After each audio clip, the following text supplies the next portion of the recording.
बेटा जो कल असाइनमेंट दिया था मैंने 30-35 क्वेश्चन, उसके कुछ डाउट हैं, पहले तो वो डिस्कस करता हूँ मैं। 8-7 अलग अलग बच्चों ने भेजे हैं। इससे पहले 3 जुलाई का स्कैन किया हुआ एक असाइनमेंट भेजा था 2-3 दिन पहले, उसके जो डाउट्स हैं उसके कुछ वीडियो भेजे थे मैंने कल। तो लगभग मुश्किल क्वेश्चन उन वीडियोज़ में कवर हो रहे हैं लगभग। अब वो आपको देखने पड़ेंगे इसके अंदर, ये नहीं कि भी वो वीडियो ऑलरेडी पहले बने हुए हैं और फिर दोबारा से वीडियो बनाने लगे। उसमें देखें, सबसे पहला सीरीज के अंदर पहला वीडियो देख लिया, उसमें लगभग में लिखा हुआ है कि solution of doubts this onwards. इसका मतलब मेरा क्वेश्चन अब 20 में से आगे वाले क्वेश्चंस जो हैं उनके सॉल्यूशन मान लो। उसमें मेरा डाउट है 20 से पहले, इसका मतलब मैं इससे पहले वाला वीडियो देखूं। मेरा डाउट है 44, तो मैं 44 के आसपास जो वीडियो वो देखूं। 41 चल रहा है, स्पीड से फॉरवर्ड कर दो वीडियो को, 44 आ जाएगा। तो इतनी मेहनत आपको करनी पड़ेगी उसमें, ठीक है। बार बार वो चीज़ें हम डिस्कस नहीं कर सकते उसमें। 4-5 वीडियो मैंने भेज दिए थे, उसमें टाइम लगा के लगभग सारे के सारे देख लेते हैं, बहुत बढ़िया, एक तरह से रिवीजन हो जाएगा।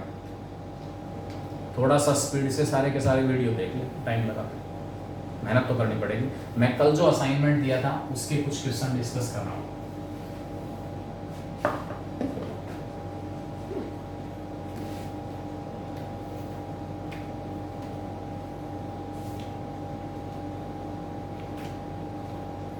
इसमें सबसे पहले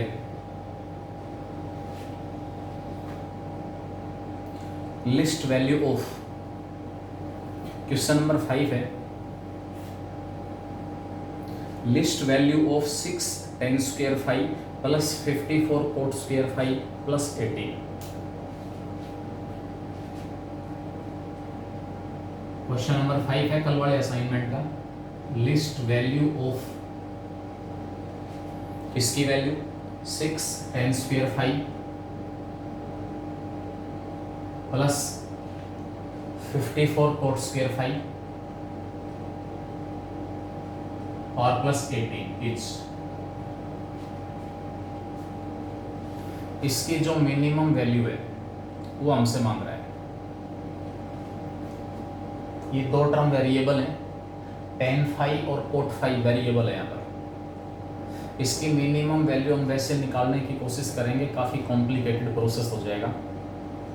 ऐसे क्वेश्चंस में कॉन्सेप्ट आपको बताया हुआ है, arithmetic mean greater than equal to geometric mean. Arithmetic mean greater than equal to geometric mean. और एक पॉइंट और भी बताया था, अर्थमेटिक मीन और ज्योमेट्रिक मीन इक्वल कहाँ होंगे। मतलब यहाँ जो ग्रेटर देन इक्वल टू है, इक्वलिटी किस केस में होल्ड होगी, when the numbers are equal. अगर हम दो नंबर्स की बात कर रहे हैं, दो की, तो उस केस में अर्थमेटिक मीन और ज्योमेट्रिक मीन आपस में इक्वल होंगे, when the numbers are equal. दो की बजाय 3 नंबर हैं, उनका अर्थमेटिक मीन और ज्योमेट्रिक मीन आपस में इक्वल कब होगा, when each of the 3 numbers is same. तीनों आपस में इक्वल हैं। वो प्रॉपर्टी मैं यहाँ अप्लाई कर रहा हूँ। 6 10 square 5 plus 54 cot square 5 plus 18/3। मैंने 3 नंबर लिए, ये A है मेरे पास, ये B है और ये C है।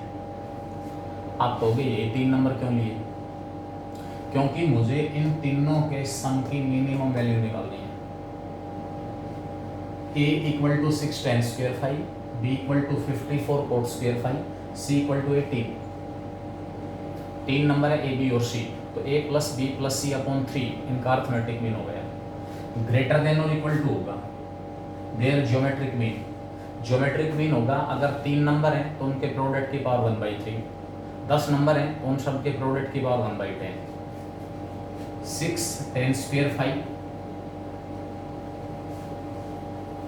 54 कोट स्क्वायर 5 इंटू 18 और सारे की पावर 1/3,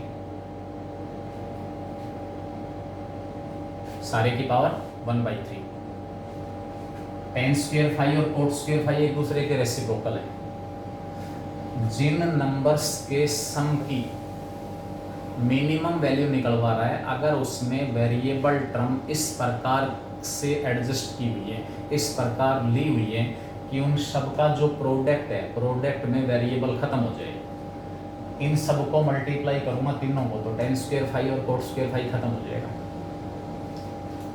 ये बच गया 6 इंटू 54 इंटू 80,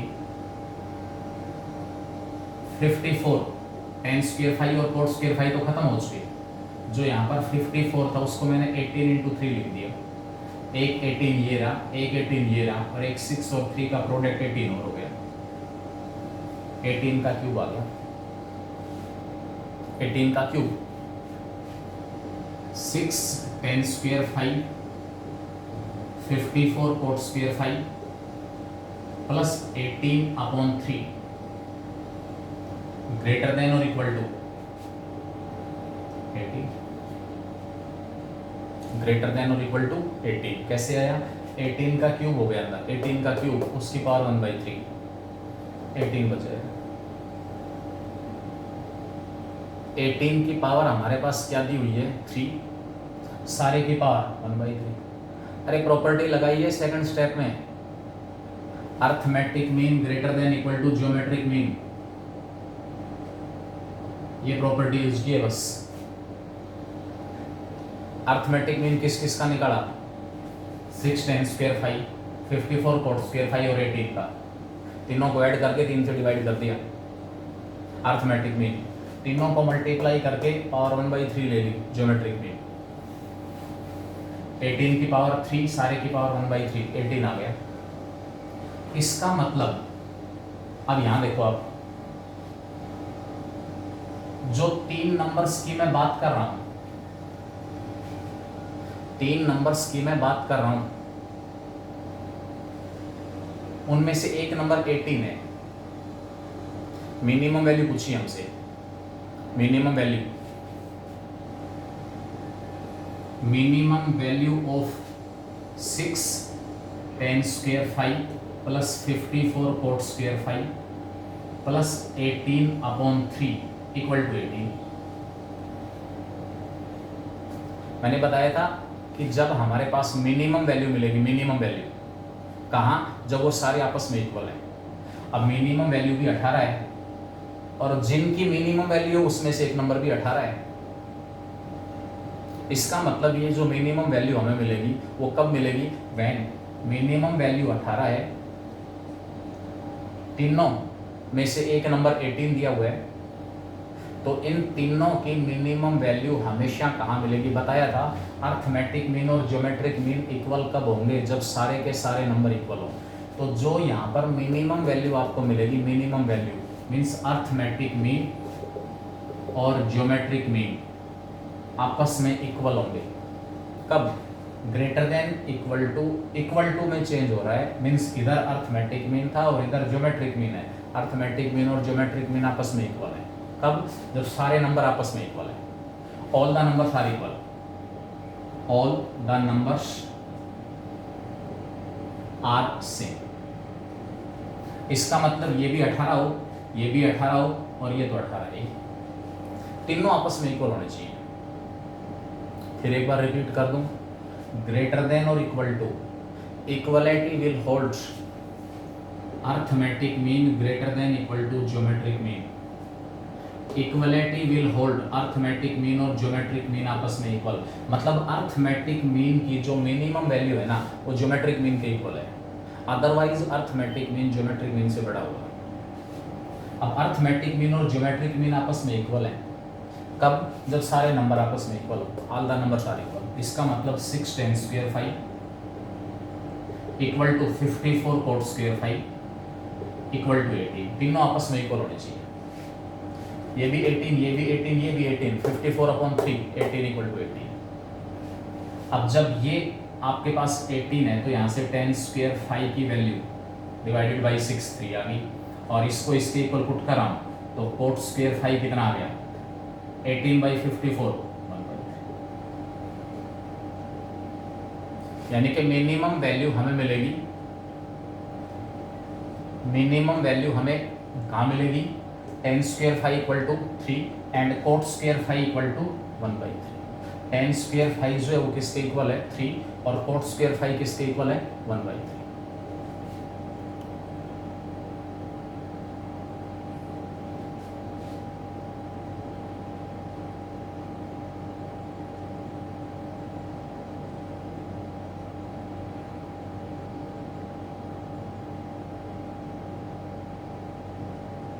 बेटा सारे के सारे बच्चे अपने नाम से एंटर करेंगे।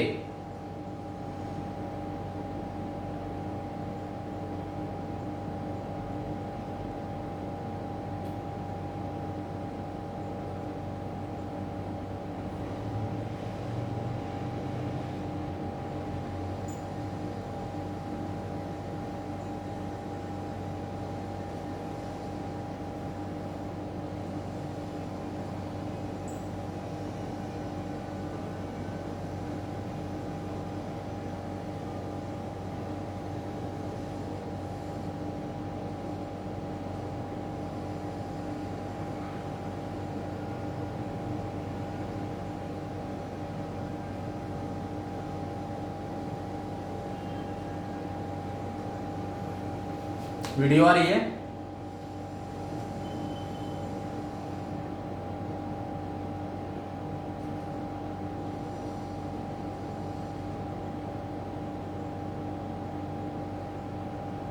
देखें आगे देखें। अब इसके अकॉर्डिंग आपके पास 2-3 ऑप्शन दिए हुए हैं, 2-3 ऑप्शन दिए हुए हैं। उसके अकॉर्डिंग हमारे पास देखो फर्स्ट स्टेटमेंट आपको दी हुई है। क्वेश्चन को समझे, मैंने ये तो डिसाइड कर लिया कि यहाँ से इसकी जो मिनिमम वैल्यू होगी वो 54 होगी। 54 कहाँ होगी? जब टेन स्क्वायर फाइव 3 हो और कोट स्क्वायर फाइव 1/3 हो। अब इसमें फर्स्ट स्टेटमेंट दी हुई है it is equal to 54 when arithmetic mean greater than equal to geometric mean is applicable for. ये स्टेटमेंट हमारे पास क्या होगी? Arithmetic mean greater than equal to geometric mean is applicable for 6 tan square five 54 cot square five and 80। Statement true है, 54 ही मिल रही है हमें minimum value. Second में कह रहा है 54 when arithmetic mean greater than equal to geometric mean is applicable for 6 tan square five 54 cot square five and 80 added further. Next कह रहा है 78 when tan square five equal to cot square five. तो हमारे पास first और second जो statement है वो ट्रू है। Arithmetic mean greater than equal to geometric mean हमने अप्लाई किया है, ठीक है। नंबर्स आपस में इक्वल हैं। मिनिमम वैल्यू कहाँ मिलेगी? जहाँ अर्थमेटिक मीन और ग्रेटर देन जो ज्योमेट्रिक मीन आपस में इक्वल हैं। कहाँ होंगे इक्वल? जब तीनों नंबर आपस में इक्वल मिलेंगे। उसके बाद इसमें क्वेश्चन दिया हुआ है 8।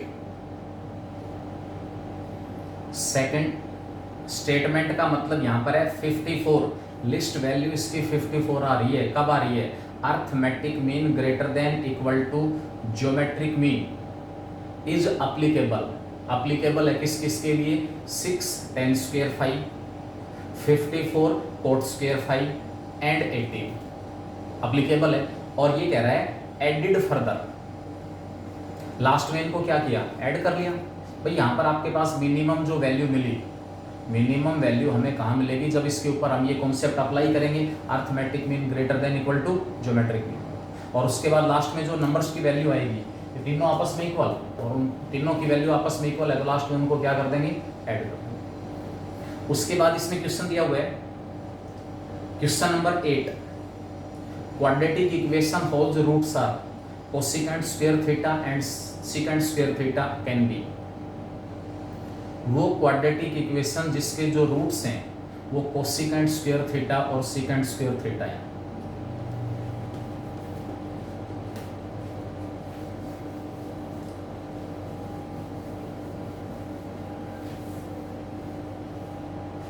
Quadratic equation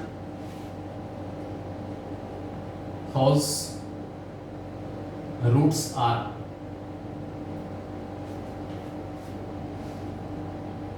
cosecant square theta and secant square theta।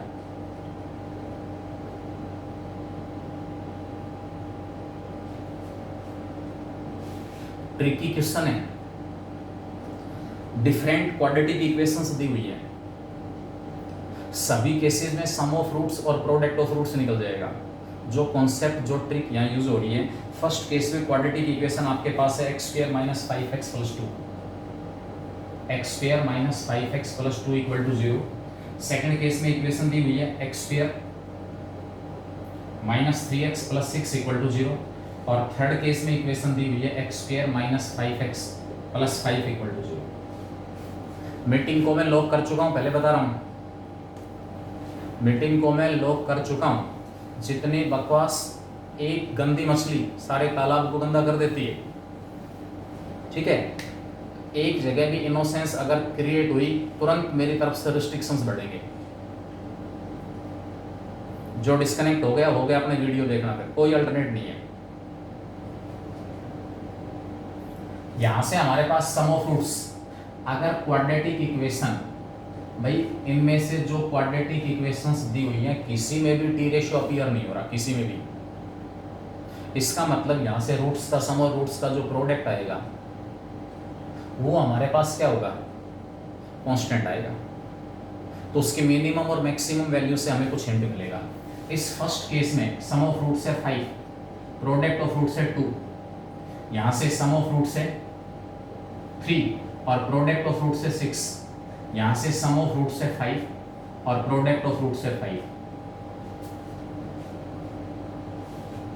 कोई किसी तरीके से, कोई अपनी अलग टेक्निक अप्लाई कर रहा है, किसी भी तरीके से निकालें, क्वेश्चन निकलना चाहिए, जो कॉन्सेप्ट वहां अप्लाई कर रहे हैं वो सेम होना चाहिए। इसमें सबसे पहले मैं यहां से देखूंगा कि जो सम ऑफ रूट्स है उसकी मिनिमम वैल्यू क्या होगी। Sum of roots cosecant square theta plus secant square theta, cosecant square theta plus secant square theta. Number 1, पहला ही हिंट मतलब आपको जल्दबाजी के अंदर, इसको मैं सिंप्लीफाई कर रहा हूं। अगर क्वाड्रेटिक इक्वेशन होगी तो वो होगी जिसके रूट्स का सम और रूट्स का प्रोडक्ट इक्वल होगा। इसको मैंने चेंज कर लिया, 1 upon sine square theta plus 1 upon cos square theta. Sine square theta cos square theta LCM आ गया, साइन स्क्वायर थीटा से डिवाइड के ऊपर कोस स्क्वायर थीटा आ गया, प्लस में साइन स्क्वायर थीटा, ऊपर 1 आ जाएगा, 1 अपॉन साइन स्क्वायर ऊपर जाके कोसेकेंट स्क्वायर थीटा, दूसरा कोस स्क्वायर ऊपर जाके सेकेंट स्क्वायर थीटा। यहीं से आपका क्वेश्चन निकाल सकते हो आप भाई, स्मॉलेस्ट, कम से कम एफर्ट्स और आंसर आ जाएगी। ये सम ऑफ रूट्स है और ये आपके पास हो गया प्रोडक्ट ऑफ रूट्स। अगर रूट्स कोसेकेंट स्क्वायर थीटा और सेकेंट स्क्वायर थीटा हैं तो क्वाड्रेटिक इक्वेशन वो होगी जिसके रूट्स का सम और रूट्स का प्रोडक्ट इक्वल है।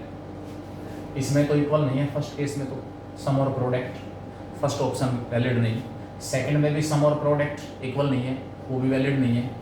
थर्ड केस में जो क्वाड्रेटिक इक्वेशन है उसके रूट्स का सम और प्रोडक्ट इक्वल दिया हुआ है। थर्ड केस में जो क्वाड्रेटिक इक्वेशन बनेगी उसके रूट्स का सम और प्रोडक्ट इक्वल है। मेरे पास जो रूट्स हैं इन रूट्स का सम और प्रोडक्ट वो दोनों इक्वल आ रहे हैं, इसका मतलब आंसर ये हो सकता है। लेकिन एक ऑप्शन और है, नन ऑफ दीज।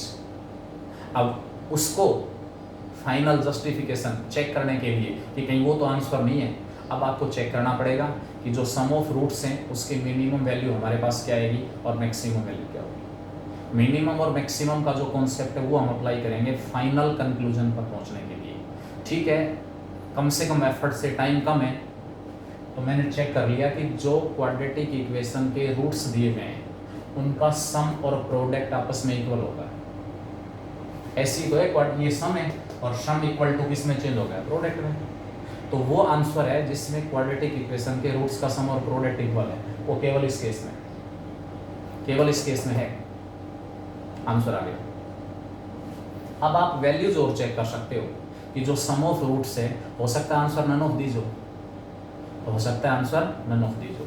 तो इसके अंदर हमारे पास कॉन्सेप्ट यूज हो रहा है arithmetic mean greater than equal to geometric mean and it is further equal to greater than और इक्वल टू हार्मोनिक मीन। जो इस सम की, जो वैल्यू सम की होगी मिनिमम, वही वैल्यू प्रोडक्ट की होगी, क्योंकि दोनों आपस में इक्वल है। ये इससे बड़ा, ये इससे बड़ा, तीनों इक्वल कब? तीनों इक्वल कब? जब नंबर्स इक्वल। तो मैं यहाँ यूज कर रहा हूँ, मेरी समस्या का जो समाधान निकलेगा वो arithmetic mean greater than equal to harmonic mean से निकलेगा। अर्थमेटिक मीन क्या आ गया? कोसिकेंट स्क्वायर थीटा प्लस में सीकेंट स्क्वायर थीटा अपॉन 2। इन दो नंबर्स का, इन नंबर्स को अलग अलग काउंट करेंगे। कभी ये कोई सोचे कि भी ये आपके पास सम था, इस अपॉन में 2 कैसे ले लिया? मैंने इन नंबर्स को अलग अलग काउंट कर लिया, दोनों को ऐड करके 2 से डिवाइड कर दिया, दोनों को ऐड करके 2 से डिवाइड कर दिया। Arithmetic mean greater than equal to harmonic mean. दो नंबर्स का हार्मोनिक मीन क्या होता है? ए और बी का हार्मोनिक मीन होता है 2ab अपॉन ए प्लस बी, 2ab अपॉन ए प्लस बी। वैल्यू पुट कर दो 2, ए की जगह क्या यूज कर रहा हूं मैं? Cosecant square theta into secant square theta upon में cosecant square theta plus secant square theta. अभी ऊपर मैंने प्रूव किया हुआ है ये सम और प्रोडक्ट आपस में इक्वल है, इसका मतलब ये आपस में कैंसिल हो जाएंगे। साइन और कोस में तोड़ देना, फिर कैंसिल हो जाएंगे। ऊपर मैंने ये बात प्रूव कर दी कि ये सम और ये प्रोडक्ट आपस में इक्वल है, उसी को मैंने यूज करके ये आपस में कैंसिल हो गई। इसका मतलब cosecant square theta plus secant square theta upon 2 greater than equal to 2 आएगा, और ये 2 इधर आके, मतलब जो क्वाड्रेटिक इक्वेशन बनेगी, जो क्वाड्रेटिक इक्वेशन बनेगी उसके रूट्स का सम और रूट्स का प्रोडक्ट 4 या उससे ज़्यादा होगा। अब यहाँ जो क्वाड्रेटिक इक्वेशन है इसके रूट्स का सम और प्रोडक्ट दोनों के दोनों 4 या उससे बड़े, इसलिए हमारा आंसर कंफर्म हो गया। मान लो इसमें ये कह देता कि x square minus 3x plus 3 equal to 0। अब यहाँ भी सम और प्रोडक्ट तो इक्वल है, लेकिन आंसर ये तो नहीं होगा, ये तो आंसर नहीं है।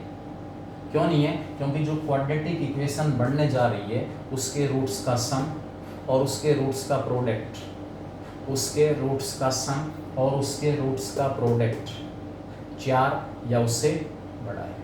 लेकिन यहाँ पर सम और प्रोडक्ट दोनों 3 है, लेकिन मेरे पास रूट्स ऐसे हैं जिनका सम और प्रोडक्ट इक्वल होगा और वो 4 या उससे बड़ा होगा। अब फाइनल स्टैंप लग गई कि हमारा आंसर यही है। सम और प्रोडक्ट आपस में इक्वल है, सम और प्रोडक्ट आपस में इक्वल है, और वो दोनों के दोनों किससे बड़े हैं? 4 या उससे बड़े। 4 भी हो सकते हैं, मिनिमम वैल्यू 4, अदरवाइज उससे बड़ा। 8 के बाद question number 15, sin x raise to power 2n plus cos x raise to power 2n। Even powers हैं, लाइज बिटवीन, बार बार यूज होगा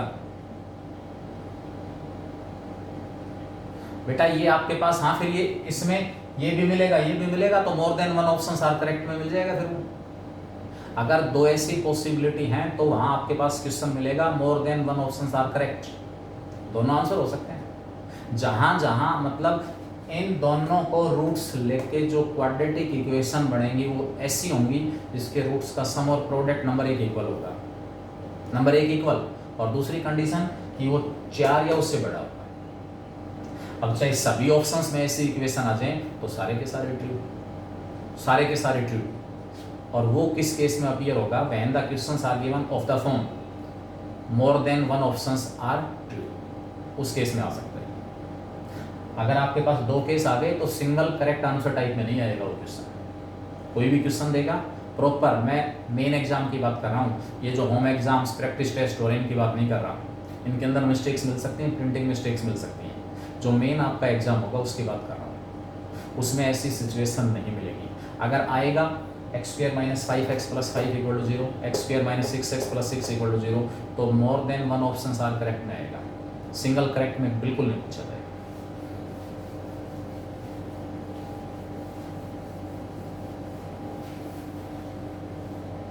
नेक्स्ट हमारे पास है, ये कह रहा है sin x raise to power 2n,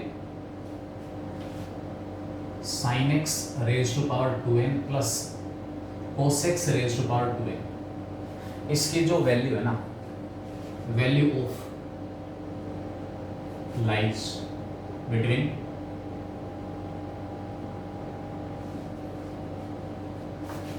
इसकी जो वैल्यू है वो कहां से कहां तक होगी? केवल इवन पावर के केस में कॉन्सेप्ट अप्लीकेबल है, ओड के केस में नहीं। इवन पावर, यहां पावर 4 और 6 भी हो सकती है, यहां 4 और यहां 6 हो सकती है। एन की पर्टिकुलर वैल्यूज पुट करते चलो। साइन एक्स की जो पावर 2n है ना, वो ग्रेटर देन और equal to sine square x होगी। कोस एक्स की जो पावर 2n है वो लेस देन और equal to cos square x होगी। क्यों होगा ऐसा? इसको मैं लिख लूंगा साइन स्क्वायर एक्स की पावर n, और ये हो गया कोस स्क्वायर एक्स की power n। Sine square x और कोस स्क्वायर एक्स दोनों के दोनों 0 से 1 के बीच में। इक्वलिटी कब होल्ड करेगी? जब sine square x equal to 1 हो, तो 1 इक्वल टू 1 आ जाएगा। Sine square x equal to 0 है तो 0 इक्वल टू 0 आ जाएगा। अगर साइन स्क्वायर एक्स की वैल्यू 0 से 1 के बीच में है, 0 से 1 के बीच में, जैसे जैसे पावर बढ़ती जाएगी वैल्यू छोटी होती जाएगी। 0 से 1 के बीच का कोई भी नंबर हो, जैसे जैसे पावर इंक्रीज होती जाएगी उसकी जो वैल्यू है वो घटती जाएगी। साइन की यही क्वेश्चन पर्टिकुलर केस में पूछ सकता है। साइन एक्स की पावर 4 लेस देन और equal to sine square x. Cos x की पावर 6 लेस देन और equal to cos square x. आप कहोगे स्क्वायर ही क्यों ले रहे हो, स्क्वायर ही क्यों ले रहे हो? बेटा अगली मीटिंग की ओर बता रहा हूँ मैं, अगली जो क्लास है वो नेक्स्ट 3 मिनट के बाद मैं लॉक कर दूंगा। पहले बता रहा हूँ 3 मिनट के बाद मैं क्लास को लॉक कर दूंगा, ध्यान रहिए। साइन एक्स की पावर 4 लेस देन और equal to sine square x, cos x की पावर 6 लेस देन और equal to cos square x. हमें तो समस्या का समाधान करना है। साइन स्क्वायर एक्स की वैल्यू मान लो 1/2 है, तो ये साइन स्क्वायर एक्स का स्क्वायर हो गया। 1/2 का स्क्वायर 1/4, और ये 1/2। 1/4 1/2 से छोटा है। अगर नंबर 0 से 1 के बीच में है, जैसे जैसे उसकी पावर बढ़ती जाएगी उसकी वैल्यू छोटी होती जाएगी। अगर नंबर 1 से बड़ा है तो जैसे जैसे पावर बढ़ती जाएगी वैल्यू भी बढ़ती जाएगी। 1 से बड़ा कोई भी नंबर है, उसकी छोटी पावर की वैल्यू छोटी और बड़ी पावर की वैल्यू बड़ी। ऐड कर लिया दोनों को, दोनों के दोनों पॉजिटिव ही होंगे इवन पावर होने की वजह से। ये कॉन्सेप्ट केवल इवन पावर में एप्लीकेबल है। दोनों के दोनों कैसे होंगे? पॉजिटिव। ऐड करूंगा दोनों को, इसका मतलब क्या आ गया? 0 + 0 less than equal to sine x की power 2n plus cos x की पावर 2n लेस देन और इक्वल टू साथ क्या आ गया? Sine square x plus cos square x. इसका मतलब हमारे पास साइन स्क्वायर एक्स और कोस स्क्वायर एक्स की जो पावर 2n है, साइन एक्स की पावर 2n, कोस एक्स की जो पावर 2n है, इसकी वैल्यू कहाँ से कहाँ तक मिलेगी? 0 से 1 के बीच में। 0 से 1, ठीक है। ये केस आपके पास आ जाएगा। उसके बाद नेक्स्ट दिया हुआ है 17th क्वेश्चन है। A0, A1, A2, A3, A4, A5 regular hexagon है। Inscribed in a circle of unit radius.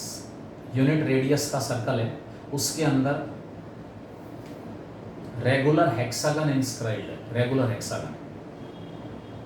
Product of the length of line segments A0, A1, A0, A2 and A0, A4। Geometry का concept use हो रहा है यहाँ पर values निकालने में।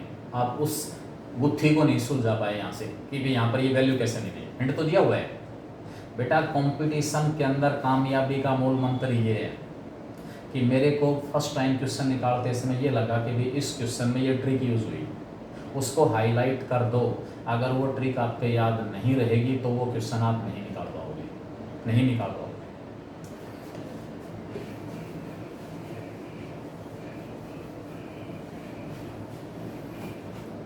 आपके पास सर्कल दी हुई है जिसका रेडियस 1 है, उसके अंदर एक रेगुलर हेक्सागन इंस्क्राइब्ड है। A0, A1, A2, A3, A4 और A5।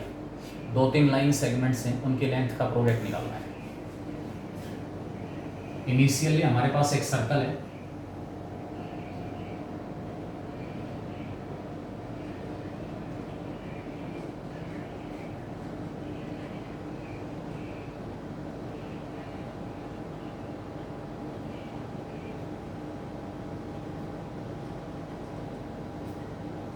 रेगुलर हेक्सागन है, ये डायमीटर होगा इस सर्कल का diameter A0, A1, A2, A3, A4, A5।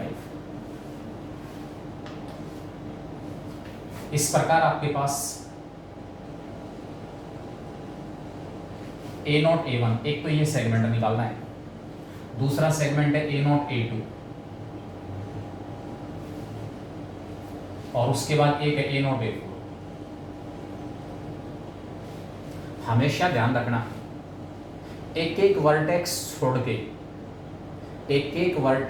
के मैं रेगुलर हेक्सागन की बात कर रहा हूं, एक एक वर्टेक्स छोड़ के आप इनको आपस में ज्वाइन करोगे, A0 को A2 से, A1 को A3 से, तो जो सेगमेंट्स आएंगे उनकी लेंथ इक्वल मिलेगी। A0, A2, A1, A3, A2, A4, A3, A5, A4, A0 equal है सारे के सारे। इसका मतलब हमारे पास A0, A2 जो है वो A0, A4 के इक्वल है। ज्योमेट्री का रिजल्ट है, 9th और 10th में पढ़ा होगा आपने। इन चीज़ों को प्रूव कर सकते हैं हम ज्योमेट्री के रिजल्ट्स की हेल्प से। सबसे पहले तो रेगुलर हेक्सागन है, एक जो साइड है इस रेगुलर हेक्सागन की वो सेंटर के ऊपर 60 डिग्री का एंगल बना रही है। इसका मतलब ये एंगल 60 है, ये दोनों रेडियस हो गए, इसको मैंने O कह दिया, O A0 और O A1 दोनों के दोनों 1 के इक्वल है, O A0 और O A1। तो यहां पर आपके पास O A0 A1 जो है वो इक्विलेटरल ट्रायंगल है।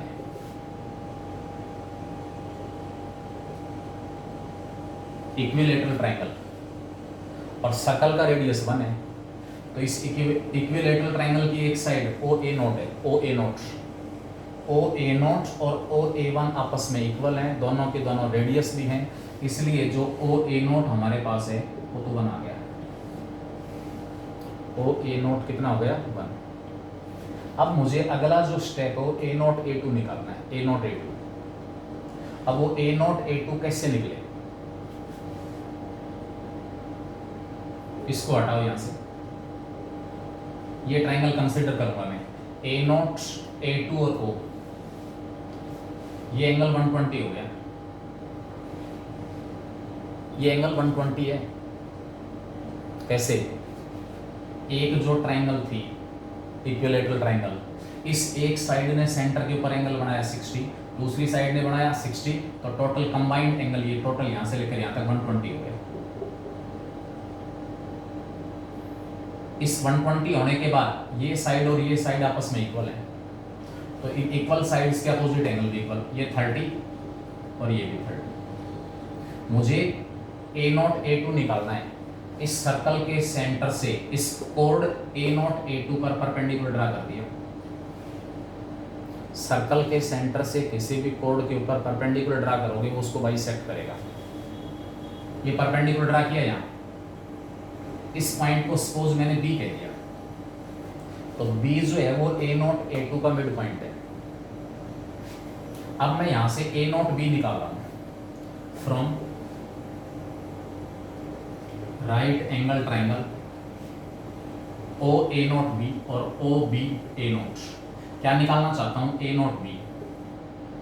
गिवन क्या है?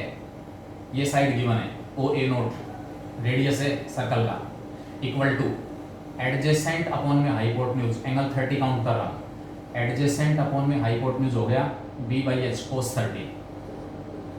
तो A0 B आपके पास आ गया, O A0 की वैल्यू 1, रेडियस 1 है, cos 30 √3 है, A0 B आ गया, इसलिए A0 A2 2 times of A0 B, ये √3। जो A0 A2 है वही A0 A4 है। A0 A2 और A0 A4 दोनों आपस में इक्वल। क्या पूछ रहा है लास्ट में आपसे? A0 A1 segment into A0 A2 segment into A0 A4 segment, इन तीनों का प्रोडक्ट मांगा है। ये 1 है, ये √3 है, ये भी √3 है, तो तीनों का जो प्रोडक्ट हमारे पास है वो किसके इक्वल आ जाएगा? ट्रिग्नोमेट्री का एक रिजल्ट अप्लाई करके यहाँ से ये निकाला। ये सर्कल की कोड है। ट्रायंगल मैंने ले ली ओ ए नॉट ए टू, ये एंगल 30, ये 1, ये भी 1। सेंटर से इस कोड के ऊपर परपेंडिकुलर ड्रा कर दिया, इसको बाइसेक्ट करेगा।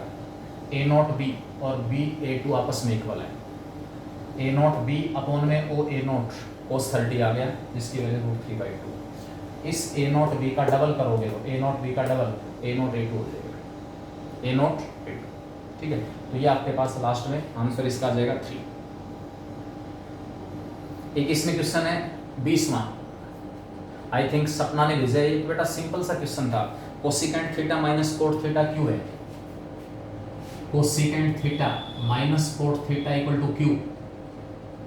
तो ये कह रहा है कोसिकेंट थीटा की वैल्यू निकालो। कमाल हो गई, क्वेश्चन में नहीं समझ पाए। कोसिकेंट थीटा की वैल्यू क्या होगी? आइडेंटिटी होती है, cosecant square theta minus cot square theta 1 होता है। फैक्टर बना लो इसकी, cosecant theta minus cot theta into cosecant theta plus cot theta equal to 1। इसकी वैल्यू क्यू दे रखी है, परली तरफ जाकर डिवाइड, तो cosecant theta plus cot theta 1/q आ गया। इसको ऐड कर देना दोनों को, इसको 1 कह दो, इसको 2 कह दो, 1 + 2, 1 और 2 को ऐड करूंगा, माइनस कोट थीटा से plus cot theta cancel, 2 times of cosecant theta equal to आ गया q + 1/q।